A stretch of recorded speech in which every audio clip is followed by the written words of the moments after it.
वृंदाय तुलसीदेवाय केशवाय विष्णु भक्ति प्रदे सप्तवत्रै नमः। जय रूप सनातन भक्त रसना श्री गोपाल ऐकाय निशाई सर्वमंगल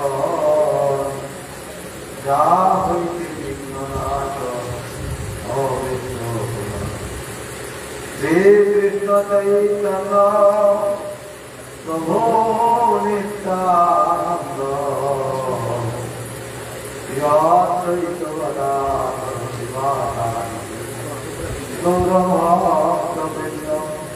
हरे कृष्ण कृष्ण कृष्ण हरे हरे हरे राम हरे हरे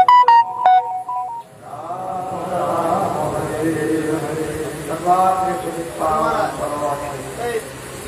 विश्ववंदित आचार्य रत्नज पुष्पाद भगवान ज्ञान प्रदाता रत्नज पुष्पाद नित्य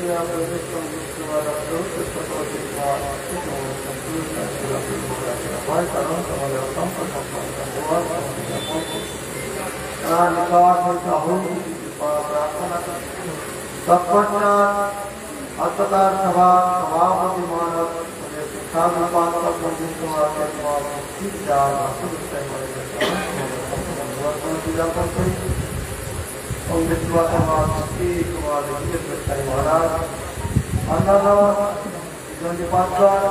वर्तमान श्रीकृष्ण चैतन्य मठे आचार्य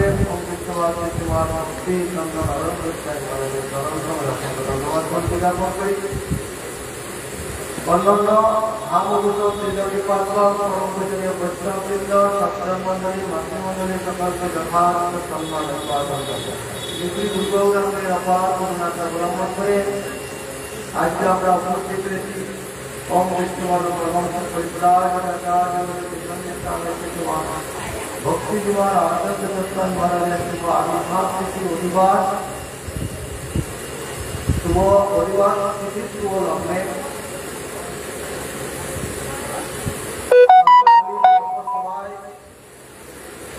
বিভিন্ন ভক্তি মহোদয়গণ তারা উপস্থিত হয়েছেন। সবার বিষয়বস্তু রাখা হয়েছে মহন্তের স্বভাব এই গাড়িতে কমল নিজ রাজ্য নাই শুধু যার যে মহন্ত তাদের যে স্বভাব মহন্ত এখন মহন্তটা কি এটা আমি দেখি নাই সাক্ষাৎ ভাবে তাদের প্রভাব আমি করতে পারবো না।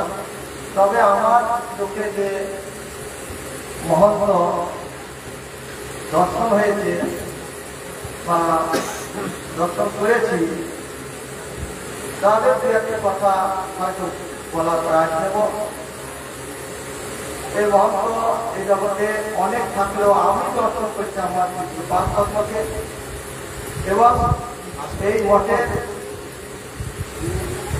যিনি প্রাণ করেছিলেন বিশ্বনাথ কুমার ভক্তি জীবন আচার্য গোস্বামী মহারাজ তিনি কেমন মহন্ত সেটা আমার জীবনে আমি উপলব্ধি করেছি।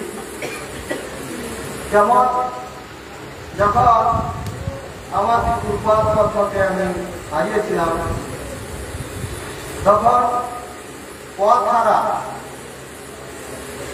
হয়ে পথে পথে ঘুরছিলাম, কিন্তু হঠাৎ করে মহারাজ তিনি আমাকে ফোন করলেন। আমি তখন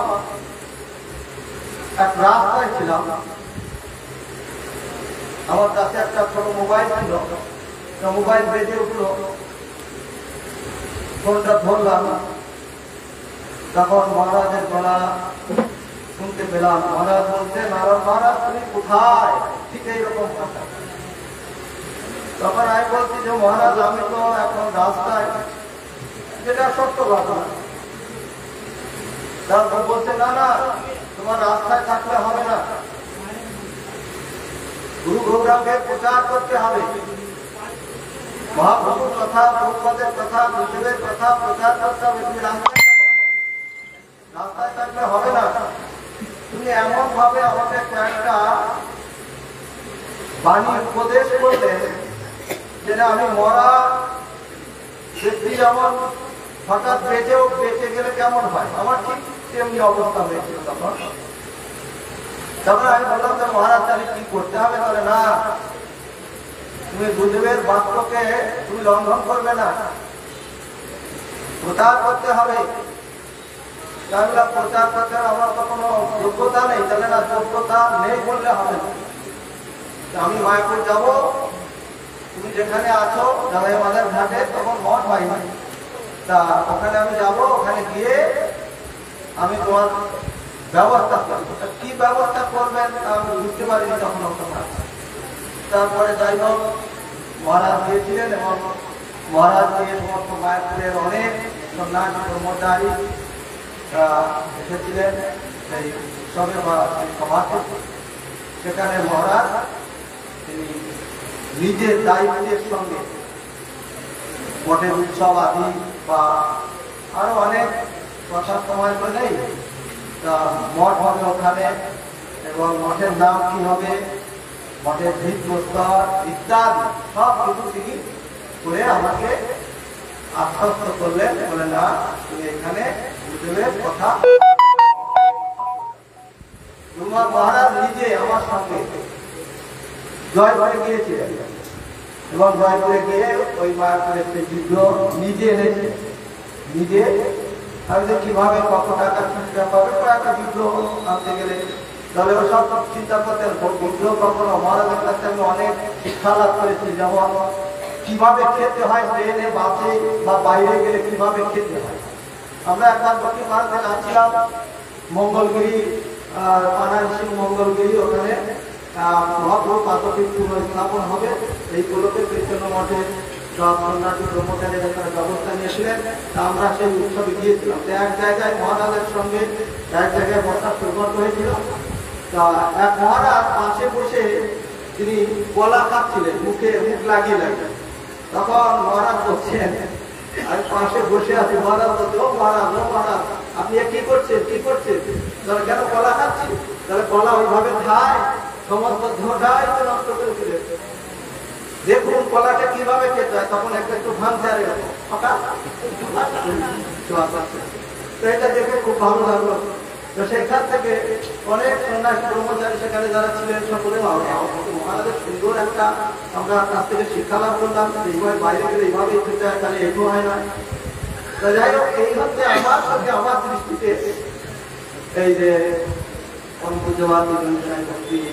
মহারাজ এবং তার যে স্বভাব, আমি পামর, তিনি আমাকে উদ্ধার করার জন্য তিনি আমাকে পথে নামিয়েছিলেন। তার পাঠকে আমার ধন্যবাদ, পথের পাঠকে বৈষ্ণবের পাঠকে যেন আমি পালন করতে পারি সে জীবন পর্যন্ত। এই আশীর্বাদ, এই প্রার্থনা সকলে সর্বপাঠ করতে আমি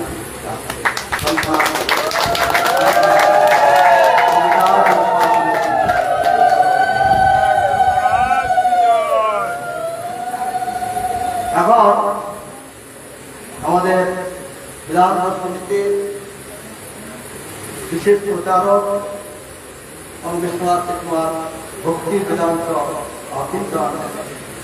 মহারাজ আমি বিষয়বস্তু অবলম্বন করবেন।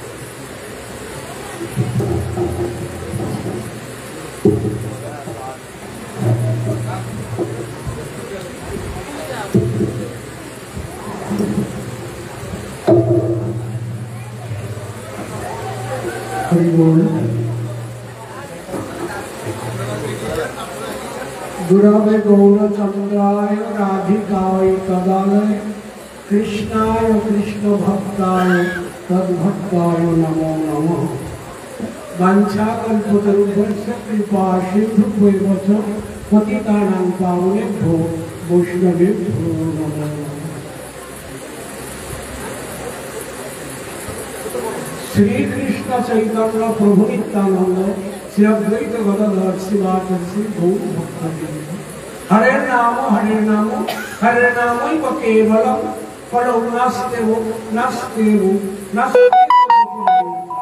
হরে কৃষ্ণ আরো জোরে হরে কৃষ্ণ কৃষ্ণ কৃষ্ণ কৃষ্ণ হরে হরে হরে হরে হরে রাম হরে রাম হরে রাম হরে রাম রাম রাম রাম রাম হরে হরে হরে হরে জয় রাম ধ্বনি দিন।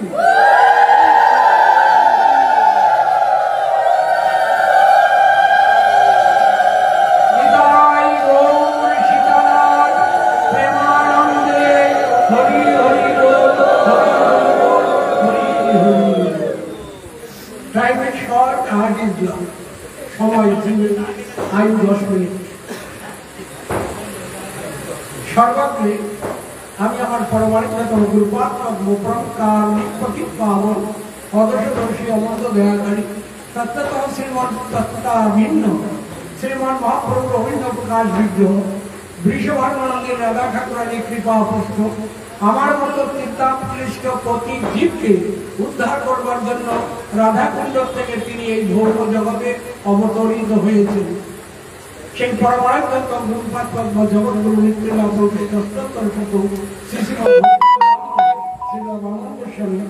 মহারাজের রতনকমলে অনন্ত কোটি সংস্কার দণ্ডবত প্রভৃতি নিবেদন করে তাহার অহিত নিখিল বিখ্যাত।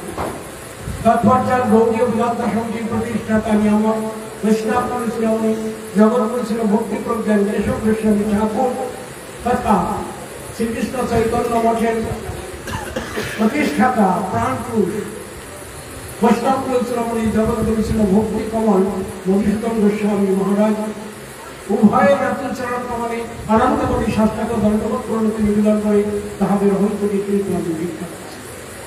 তৎপশ্চাৎ মঞ্চে আসেন সভাপতি মহারাজ পরম পূজ্যপাদ ত্রিদণ্ডী স্বামী শ্রীশ্রীমঠ ভক্তি বিচার ভারতী গোস্বামী মহারাজ এবং অন্যান্য আচার্যবর্গ ত্রিদণ্ডী পাদগণ ব্রহ্মচারীবৃন্দ সুধী সজ্জন মণ্ডলী হরিকথা শ্রবণ পিপাস স্নেহময় মাতৃবৃন্দ সকলকে যথাযথ দণ্ডবত প্রণতি নিবেদন করে সকলের কাছে আমি কৃপা ভিক্ষা করছি। আগামী করল যে মহাপুরুষের শুভ আবির্ভাব তিথি নিত্যলীলা প্রবিষ্ট অষ্টোত্তর শত জগৎগুরু ছিল ভক্তি জীবন আচার্য গোস্বামী মহারাজের শুভ আবির্ভাব তিথির অধিবাস দিবসে আমরা সকলে সমবেত হয়েছি। আজ তার প্রাক প্রস্তুতি এই বিষয়ের উপরে এখানে বিষয়বস্তু রাখা হয়েছে মহান্তের স্বভাব